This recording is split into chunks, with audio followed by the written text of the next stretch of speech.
They told us she drowned, that the lake swallowed her whole, that no one could survive those waters.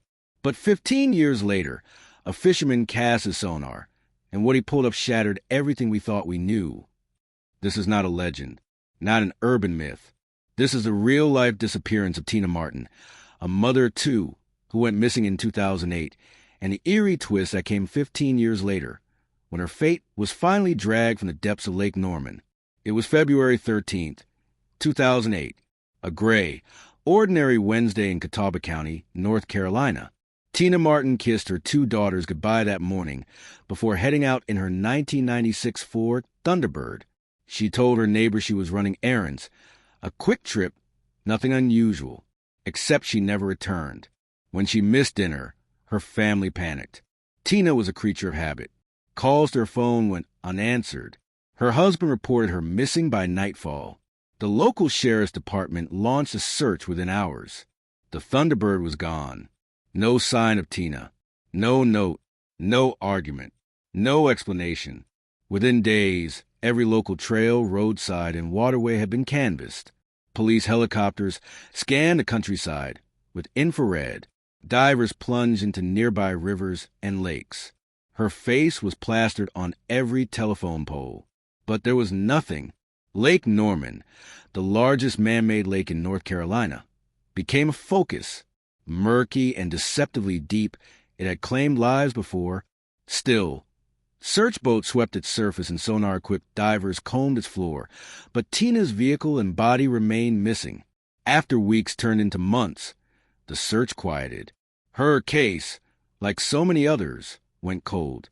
A ghost file marked missing. Tina's family grieved in limbo.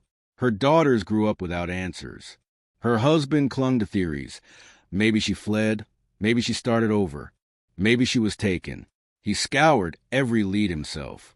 Eventually, birthdays came and went. The community moved on. Tina Martin became another statistic, a name on a faded flyer. But her husband never stopped searching. In February 2023, exactly 15 years later, a man named Josh Dugan launched his boat into Lake Norman. A hobby fisherman and retired veteran, Josh had recently invested in a high-end Garmin sonar system. It was a still morning. Mist hovered over the lake. Josh noticed something odd on the sonar screen. A rectangular-shaped, metallic, partially buried in silt, resting 25 feet below the surface. It was too large to be a log. He marked the coordinates. Curiosity burned. The next morning, he returned with a friend and contacted local authorities. When the dive team descended, they expected to find a sunken boat or debris. Instead, they found a heavily rusted Ford Thunderbird, cracked windows, collapsed roof, trapped in mud. Inside, the skeletal remains of a human body were visible in the driver's seat. A purse lay open on the floorboard. The driver's license inside read, Tina Marie Martin. The lake had kept her secret for a decade and a half. The car was towed from the water under tight supervision. Forensic experts took over. DNA confirmed the remains belonged to Tina. The purse, the clothes, even a water-damaged journal survived inside the car, entries in the day before she vanished. There was no sign of foul play, no trauma, no forced entry. The most likely theory, Tina had taken a wrong turn late at night. Some speculated she suffered a diabetic episode. Others believed she intentionally drove into the lake. But her family didn't believe that. The moment Tina's husband got the call, he broke down. He described it later as grief colliding with relief. His daughters, now adults, traveled from across the country to stand beside the water where their mother was lost and found. They tossed sunflowers onto the surface, not as a goodbye, but as a "we found you." A private memorial was held the following weekend. Tina's story reignited a larger conversation about missing persons. Her recovery, so many years later, proved that even cold cases can thaw. Thanks to a fisherman and a sonar blip, one of North Carolina's mysteries was finally closed. The sheriff's department reopened other files, scanning lake beds with renewed focus. 2 more vehicles were discovered months later, one linked to a man missing since 1995. Tina's case was a spark. Josh Dugan was invited to speak at a local community event. He described how something didn't sit right with that sonar reading. It didn't feel like luck, he said.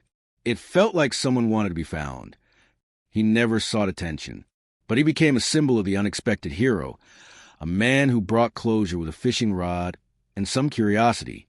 Always follow your gut, he told the audience. You never know whose story you're uncovering. Today, Tina's daughters maintain a memorial bench by Lake Norman, her name engraved in steel, a place for reflection, for peace, for remembering. Her car was never scrapped. It rests in a museum exhibit dedicated to solving the unsolved. Visitors walk past and stare into the past.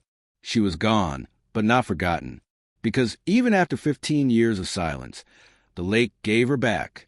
Some stories don't end in tragedy or triumph. Some end in truth. If this story moved you, please subscribe, and comment below. Share this video with someone who believes that no one is ever truly lost.